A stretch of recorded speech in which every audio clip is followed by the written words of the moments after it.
যৌবনকালে লম্বা সময় রুকু করা যায়, লম্বা সময় সিজদায় থাকা যায়, সেটা বৃদ্ধকালে সম্ভব হয় না।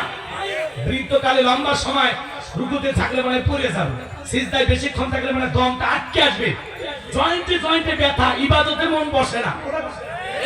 যৌবনকালে ঠান্ডা পানিতে ওযু বানানোর ক্ষমতা যুবকের আছে। বৃদ্ধ চাচা চাচিমা গরম পানি করে দিলে চাচার ভাগ্যে ওযু জুটে, গরম পানি নেই, চাচার ওযু নাই, নামাজও নাই।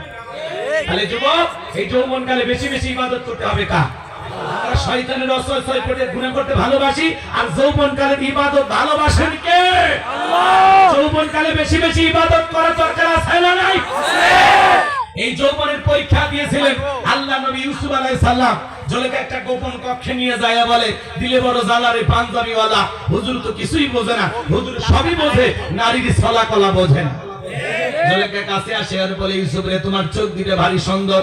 ইউসুফ আলাইহিস সালাম দেখে বলেন, ইন্নী আখাফুল্লাহ, আল্লাহকে ভয় করো, যে আল্লাহ